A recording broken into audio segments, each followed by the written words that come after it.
There are so many social media platforms to choose from that most business owners focus their time and attention on one or two. When deciding which sites are best to brand and market your business, you can't forget the visually engaging pins and boards found on Pinterest. There's a few standout ways in which Pinterest varies from other social media sites. While you can follow users and they can follow you, it's not about friends and followers. Instead, it's about generating instant access to engaging visual imagery and informative pins regarding any and every area of interest. These pins can be added to a user's personal boards for future reference. Anyone can access any other user's pins by the category or keywords related to the pin. While each pin can have a bit of text or even a URL, the goal here is not the "here's where I am and what I'm doing" topic of most social media platforms. Instead, a relevant comment regarding the post and what it represents is standard. Most importantly, unlike Facebook and Twitter where your post's peak engagement is rarely more than 5 days or a few hours, pins can continue to show up in search results indefinitely. Now, if you're inclined to stick with the major players like Facebook and Twitter, don't write off Pinterest until you take a closer look at the stats. First off, let's talk about the sheer size of your potential audience. Pinterest boasts an insane 150 million active users. Yeah, you heard that right. 70 million of those are in the US, with 80 million outside the US. As can be expected, Pinterest activity is proportionately astronomical. There are over 75 billion pins, which have been posted to over 1 billion public and private user boards. Over 2 billion shopping pins are posted daily. 87% of users make purchases after seeing products or services on Pinterest, and 93% use it with an eventual purchase, online or offline, as their primary goal. Which makes Pinterest a no-brainer platform for those seeking to sell goods and services to a shopping-minded audience. And 72% of users make offline purchasing decisions based on Pinterest content. So it's not just a goldmine for online businesses. The average Pinterest user session is just over 14 minutes, which is very impressive when you compare that to most other social media platforms. 14 million rich pin articles are posted every day, and a whopping 5% of all web traffic comes from Pinterest. 80% of Pinterest users access the site from a mobile device. So mobile marketing and mobile-friendly content is very important here. And 2 out of 3 pins are posted by businesses or brands, so you've got some competition, which is actually a very good indicator for how profitable Pinterest can be. Oh, and if you happen to be in the culinary niche, guess what? There are over 1.7 billion recipes on Pinterest. As for your audience makeup, 81% of Pinterest users are women, so the Pinterest is for girls stereotype clearly has some truth to it, at least from a market research perspective. But don't worry, if your target audience is males, the percentage of males on the site is increasing rapidly, making up about 40% of new users recently. In case you were wondering, the most popular categories for these new male Pinterest users are technology, food, and drink. Big surprise, right? As for age, millennials are using Pinterest just as much as Instagram. The median age of users is 40 years old, but the most active pinners are under the age of 40. So now that we've established why you should definitely be marketing on Pinterest, let's talk about some Pinterest goals.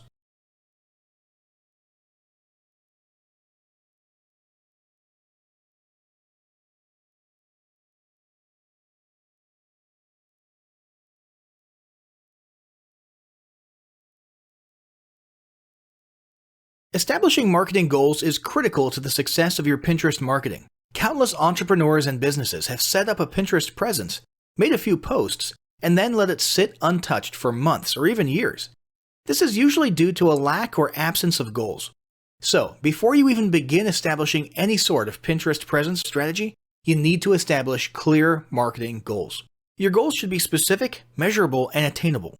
They can be long-term, short-term, or a mix of both. Deadlines and milestones can be helpful as well. I want to increase my social following would be an example of a bad goal that will likely result in your marketing efforts petering out after a while, because there's no specific milestones. I want to gain 1,000 likes by Christmas is an example of a good goal. It's specific, measurable, and certainly attainable. Below are some examples of the various goal categories you might be interested in for Pinterest. First up, traffic to website. And here we're talking about sales, leads, or content marketing. Probably one of the most popular goals of Pinterest marketing is to funnel your Pinterest traffic back to your own web properties. After all, most businesses don't do business on Pinterest per se. You're leveraging Pinterest to obtain traffic and convert that Pinterest traffic into brand followers, leads, prospects, and customers. So maybe your goal is to get people to a landing page with a free offer where they can subscribe to your list and become a lead. Maybe they're being sent to a sales page or an e-commerce store. Maybe you just want to do some content marketing and send them to your blog. Whatever the case, the end goal for a lot of businesses will likely be bringing Pinterest traffic away from Pinterest and over to their own web properties. Next up, there's social following, or Pinterest as autoresponder. In this goal category, your aim is to build a large number of followers. The reason we also refer to this as Pinterest as autoresponder is because the main sought-after benefit here is to increase the number of people who will see your pins in their home feeds. In this sense, your Pinterest posts become similar to sending out email broadcasts via your autoresponder. If you grow a large enough community, this can be very beneficial and turn into a huge source of free organic traffic for your business. Next, passive presence. Some businesses might have purely passive goals. Simply being present and discoverable inside of Pinterest is a benefit that has wider appeal and greater utility than you may think. In many cases, a company's Pinterest presence might supersede or even totally replace what was once the role of a blog. Your business's name, logo, a short intro statement, and a link to your website can be found on your Pinterest profile. And depending on your audience, that might be where people are most likely to seek you out rather than your website. Much like a blog, people can see your boards and recent pins. This same approach can also be used for events, communities, and brands. Next up, brand awareness. Another goal that's less thought about might be spreading brand awareness and recognition. If you're just starting out, there's a good chance your brand might be in need of a jump start. If nobody's ever heard of you, a great way to increase recognition is to simply pin and share unique, helpful, or entertaining content and get your name, logo, and overall brand identity in front of as many people as possible, as many times as possible. If this is your goal, you want to avoid being salesy in the beginning. Ensure you're focused almost entirely on posting helpful, relevant, or entertaining content. Next, there's expanding existing audiences. If you've already got an audience, your goal might be to make it bigger. This can be done via several social marketing methods. Pinning or repinning viral content, either curated or created by yourself, can lead to a huge increase in your Pinterest audience. Although creating your own viral content can be great, if you don't have time or the means to do so, you can simply leverage existing content that's already proven itself to be viral by curating or resharing it with your own comments or angle added to it. Also, a few humorous images and memes can't hurt either. Other ways to expand existing audiences can include contests, sweepstakes, and gamification. Assuming your offers and prizes are compelling enough, incentivized sharing can be very effective. Just ensure your methods are permitted by Pinterest's terms of service. After that, there's enhancing or repairing PR. This is a goal that any business can engage in. Non-sales related PR campaigns can include pinning photos or videos that foster positive value and goodwill, or even involvement in noble causes or social movements.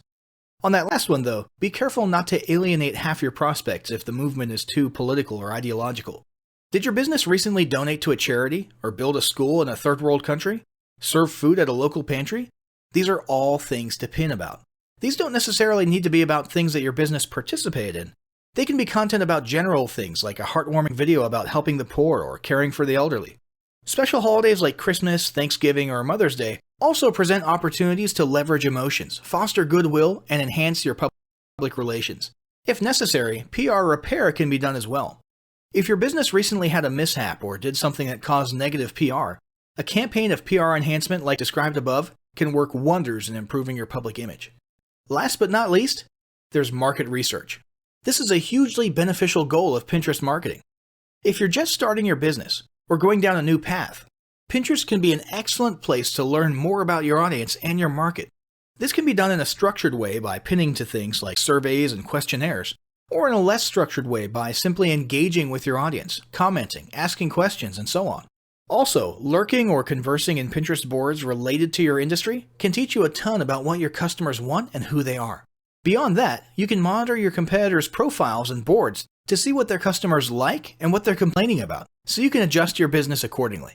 Creating your own board and engaging within it is another great way to get a constant stream of market and audience data flowing into your business. Ultimately, your goal should be to come up with one or two ideal customer avatars that you can then base your marketing and product development on. All the goals you've learned about in this section require some sort of presence on Pinterest. So, let's discuss how to start building that presence.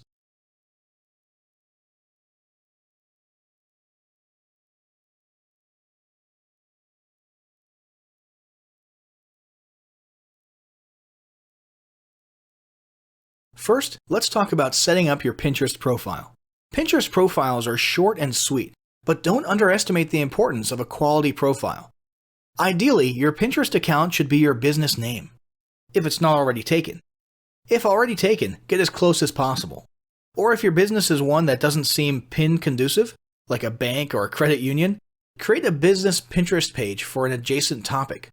Using a bank as an example, you could create a page that focuses on shameless money-saving tips. Add a clean and clear profile image. In most cases, your business logo is appropriate. However, if your logo doesn't fit well, have it redesigned to fit or substitute it with a best-selling product or even your founder or CEO's headshot. Be sure to add your website homepage URL so that anyone who finds their way to your profile page can easily be redirected. Fill out your location, where you're based or your service area. Fill out a short and engaging About Me section, letting visitors know what makes your brand unique. Next, let's talk about creating a Pinterest strategy. As with all methods of online or offline marketing, you must have a strategy in place. Since each social media site is unique, your strategy also must be unique to Pinterest. In other words, you can't just pre-schedule the exact same posts to Instagram, Pinterest, Facebook, and Twitter. That's not to say that there can't be some overlap, but each site is utilized for different purposes, so your content and strategy must reflect your purpose. Your first step will be to set some clear, specific, and measurable goals, as we discussed earlier. To begin with, you need to build your foundation. This means investing in creating an organized and relevant category of boards for both your shared pins and your original pins.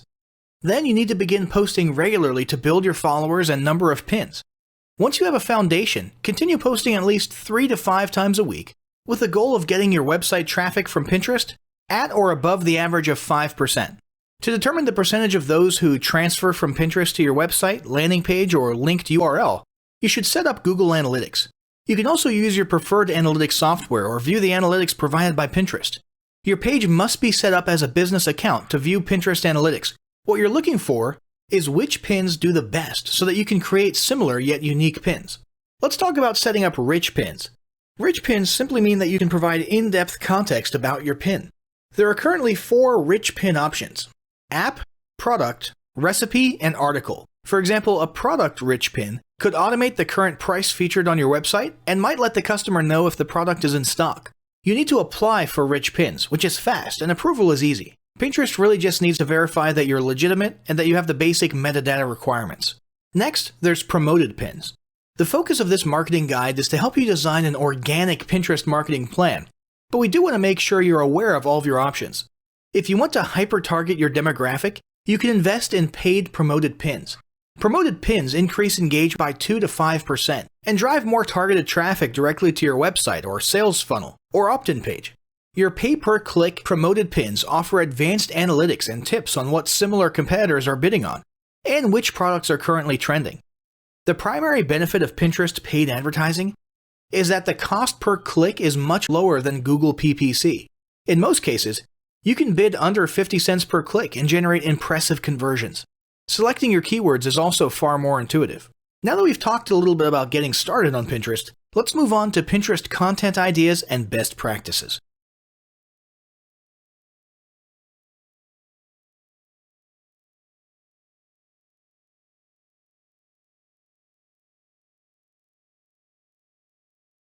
Currently, the most popular categories on Pinterest are fashion, home and garden, food and beverage, and beauty. These are just general categories which could easily be used on Pinterest to generate traffic for a limitless number of products and services. In most cases, this is a good fit for business-to-consumer advertising or B2C. But don't write off your business-to-business or B2B just yet. You just have to get strategic and creative. When looking to build your boards, and for original content inspiration, consider the following. Repins. Repinning is the fastest and easiest way to bulk up your boards. Your category boards should be designed to inspire or educate anyone who visits your site. Even though a pin is repinned, you can add your own unique comment. Just make sure the source is always clear. Next, let's talk about the importance of adding the Save Pinterest button or widget to your website. This will increase engagement on Pinterest by neatly organizing content on your site that visitors want to refer back to on their board of choice. Once saved to their board, the save has the potential to be repinned. How will they know that they can repin website graphics to their Pinterest account? When they hover over the image, the Pinterest Save button will populate. Now let's talk about quote cards. Quote cards continue to be one of the most effective pins out there. With the long list of user-friendly quote card generators, you don't even have to have graphics design skills to generate a pin worth sharing. This includes seasonal quotes, questions by industry professionals, and even original quotes and phrases relevant to your target audience. For example, 3 things only a nurse would understand. Next, recipes. Like we mentioned earlier when we were discussing statistics, there's over 1.7 billion recipes on Pinterest.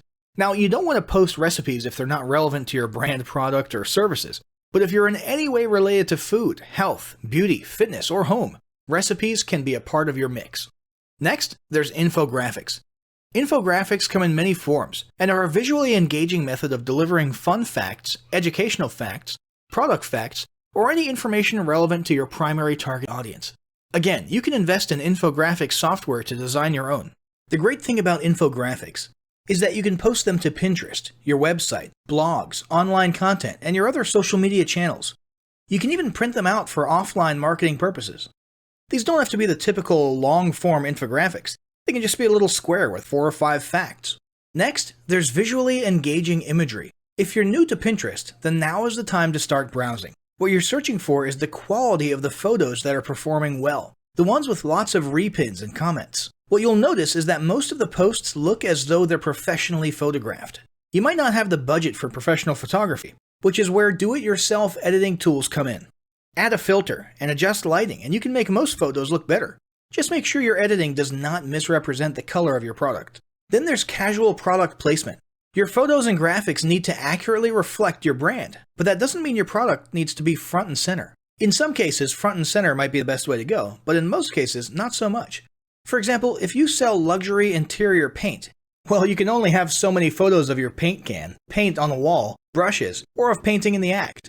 So instead of, or in addition to those, why not post some photos of staged living rooms with your paint on the walls? Or let's say you sell fashion accessories. Your posts will get more action if you show stylish ladies sporting your fashions, as opposed to a ton of close-ups of your jewelry or handbags just laying down on a flat surface. Now let's talk about ratios for your pins. Pins that are too tall get cut off on mobile devices. And since 80% of users use mobile devices to browse Pinterest, you really don't want that. You can upload any size pin, but not all will reformat in the visually appealing manner that we're looking for. When it comes to ratios and designing your pins, keep these tips in mind. Profile photos should be 165 by 165. Your board cover image, 217 by 146. Tiny thumbnails will be 70 by 70. The aspect ratio for pins is 2 by 3 to 1 by 3.5. The maximum pixel width is 736 pixels, but you might want to aim closer to 600. Keep long pins like infographics at 736 by 2016. The ideal pin size is 736 by 1104 to 2016. Now that you have a better understanding of how to get started, you might be searching for a few best practices to make the most out of your new social media platform. Here's just a few. Number 1, follow and repin local business owners. Not competitors, but businesses you do business with, or that you're a personal patron of. Odds are they'll return the favor. Bonus points if you have a shared target audience. Number 2, start off with at least 6 boards that have at least 20 pins each. Set a goal to repin at least 5 per week to each board, and at least 3 original pins. Aim for no less than 10 boards total. Number 3, keep an eye on your competitors to see what they're doing and what works. The goal is not to copy, but gain inspiration. This includes businesses in the same industry, but in other service areas, even in other countries. Number 4, find ways to link back to Pinterest. Install the Pinterest Save widget to your website. Add your Pinterest URL to your monthly newsletter. Include it in your email signature. Or offer promo codes which can only be found by visiting Pinterest. Number 5, while your clients can't pin to your board, you can create offline and online incentives where the winner will be featured on your social media. For example, you could provide a prize, including a celebratory pin on Pinterest, as an incentive to the 50th customer who posts creative use of product on social media. Number 6, make a short list of restaurants, businesses, and brands who excel on Pinterest. Regardless of their industry, they have at least a few methods you can test. If you're not sure where to begin, simply type top pins or top add your industry pins into the Pinterest search bar to see what populates.